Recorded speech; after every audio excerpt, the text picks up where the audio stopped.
Hi everybody, I'm just outside the old Exchange building downtown Charleston. Been here since 1771. Something happened here in 1773 that was quite remarkable though. You may know the colonies were really not getting along with Great Britain before the war broke out. And so in 1773, 7 ships left the East India Tea Company to come to the colonies to distribute massive amounts of tea. A new tax had been imposed from Britain, though, on us, and we all know about the Boston Tea Party. What you may or may not know is they were Johnny-come-latelys.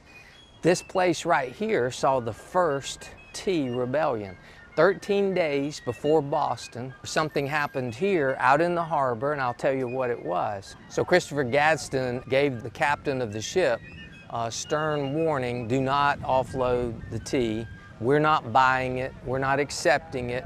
You have 20 days to resupply and rest, get your crew ready, and then you need to leave our docks. On the 21st day, all of the tea, 70,000 pounds, was taken off of the ship and walked 2 blocks up here to the first floor of the Exchange building. The first tea rebellion happened here. Gadsden and others were very smart. Rather than destroying it in the harbor, they brought it and stored it, and then when the war started, it was sold privately to people and to companies, and it amounted to about 3% of South Carolina's budget for that year.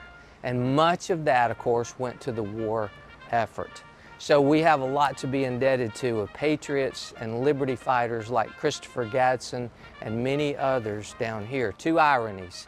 Although the taxation was something that really rebelled against here, it was never really about taxation. It was about the loss of freedom, and Gadsden said that. He said, we do not want the taxation because you're setting up an unfair monopoly, and we'll have no other options. Then will come silk, then will come other goods that we need to import. And he was right. Ironically, the price of tea went down after the taxation. The second irony was Gadsden used in his speeches the words, we do not want to become slaves to Great Britain, when many of his audience were in fact slave owners. But in the end, this was the beginning of a movement in South Carolina where 200 South Carolina battles later, we had our freedom. So God bless you, and God bless America.